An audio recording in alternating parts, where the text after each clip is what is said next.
And embracing silence is not that I say this to you because it's so important to be quiet. What I have learned, I have a dear friend, and many of you know, we've put out tapes together, we've appeared on stages all over the world together. He's like a brother to me. His name is Dr. Deepak Chopra, a medical doctor, and a dear and close friend. And whenever anything is going on in my family, if I'm having a problem with one of my children or in my own life, and if I call him up and I'll say, Deepak, or his wife Rita, I'll say, Deepak, what do you think I should do? He always has the same answer. Meditate. I'll say, yes, Deepak, I understand meditate, but I said, what do you think? He said, Wayne, go deep inside and meditate. Always meditate. I'll say, will you put Rita on? Wayne, meditate. I say, all right. And you know, I've learned a lot in meditation. But what I know most about getting quiet and getting peaceful is this, that there's only one power in the universe, and it doesn't matter what you call it. You can call it soul, spirit, consciousness, God. You can call it Louise. You can call it anything that you want. But as Alan Watts said, you can't get wet from the word water. It's not what we call something that gives it its substance. And this one power, this one force that flows through everything and allows everything to be is indivisible. You can't cut it in half. You can't divide it. It's one. It's knowing the one. And everything in your life is almost always given a division. Male, female, young, old, tall, short, black, white, good, bad, up, down. These are all dichotomies. These are all these splits that we all have in our lives. The whole physical world that we live in and are immersed in, it's always immersed in this division. I used to teach a course at St. John's University in New York, and I used to tell my students, when I was trying to teach this principle, anybody who can come to class and bring with them a magnet that only has a North Pole, I'll give you an A in the course. You don't ever have to attend another. And no matter how thin they would slice that magnet, there was always the South Pole, because the physical world is made up of dichotomies. But we have to learn to fuse the dichotomies. And in fusing the dichotomies and blending the one, that's what silence does. That's why embracing silence is so powerful. Because no matter how many times you cut silence in half, it's like zero. You still only get silence. In Zen, they say it's the space between the bars that holds the tiger. And it's the silence between the notes that makes the music. These words that are coming out of my mouth right now come out of the silence. And finding that silence and embracing it means that you go to the place within you that you cannot divide. Just like you can't divide the source, the one, the spirit. You can't divide that either. It's only one.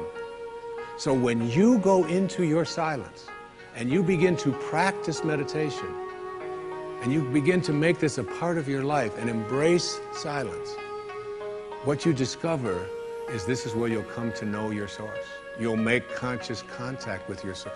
I can't tell you how many people that have come to me who have suffered from serious illnesses, who've been given diagnoses that it's terminal and that you can't do it, who have gone out to the wilderness and have decided that I am going to commune with nature. And the transcendentalists, Thoreau and Emerson, they believe that nature was our source and that we were all products of nature. And if you can get back to your source, if you can get back to that feeling of being with spirit, that's where healing can take place. And I've had wonderful stories of people who've told me that it was when I began to embrace that silence that I began to feel more connected to my source. Embrace silence because it's a way to come to know God, to know your source. Both are indivisible, and the only experience you can have in your daily life that even comes close to a spiritual awakening is silence.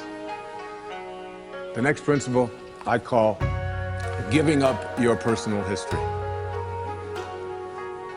And I learned it from a man named Carlos Castaneda, who once said that one day, he said, I finally realized that I no longer needed a personal history.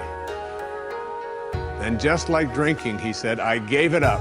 And that, and only that, has made all the difference in the world. You know the nice thing about giving up your personal history? Is that if you don't have a story, you don't have to live up to it. All of us have these bags of manure that we carry around with us, called our past, and the people who have done things to us, and the events and the circumstances, all of this stuff that we use and we bond to. And we bond ourselves to these wounds of our past, and we identify ourselves on the basis of these wounds. And every once in a while we set it down and we reach in there and we smear it all over ourselves. And then we wonder, why does my life smell so bad? I don't understand this. When in fact, the now, this moment, merging yourself into the now, means that you may have been in a relationship. I had a woman from Holland who came over to see me, whose husband had left her after 25 years. She had 4 children, and she just had been on the verge of suicide. And she was losing weight, and she was depressed, and she was taking all kinds of drugs for it, and she was getting sicker and sicker because she just couldn't get over it. And she came to a book signing that I was doing at a bookstore down in Florida. And she said, you've got to say something to me. You've got to say something to me that will help me to get over this. And I told her this line. I said, give up your personal history. Merge yourself here, now, into this moment. And those 25 years are something, if you want to understand how to do it, think of your past as, oh, this hat. And this is your past. Now, you can't just set this thing down over here and walk away from it and give up your personal history, because you'll always have it there to look back at. What you do is you pick up your past and you embrace it. You understand it, you accept it, as I had to go through these things that I had to go through in order for me to get to this place today. And the evidence for that is that I did. You don't need any more evidence. You did. And then you toss it. You toss it. You embrace it and you toss it. And you merge into the now by giving up your attachment. And some of you have heard me use the metaphor of the wake. Alan Watts talked about the wake is not what drives the boat. The wake is just a trail that is left behind. That's all it is. And so is the wake of your life. And the wake doesn't make the boat go, and neither does the wake of your life, the reason why your life is going in the direction that it is. The wake is a trail that is left behind, and it's an illusion to believe that it is the cause of your suffering or your struggles or your difficulties. Give it up. Let it go. Embrace it, understand it, get help doing that if you must, and then move into the life. Solving these things called problems in your life, you have to change your mind. It is your mind where they live. It is your mind that created them. There is where you experience them. They're all illusions. You must change your mind. Literally rewrite your agreement with reality. One of the things I had said earlier is that one of the most difficult things to do in the world is to admit that you were wrong. Admitting that you were wrong is nothing more than saying, I have been making choices with my mind that have created things in my life that are not working. And I no longer intend to continue making those choices. I was wrong. You don't have to make a declaration of it. You don't have to go out and feel guilty about it. You just simply say, it didn't work. The relationship that I was in before, I behaved in these ways. I didn't realize that it wasn't working for me. Now I do, and this is where I choose to be now.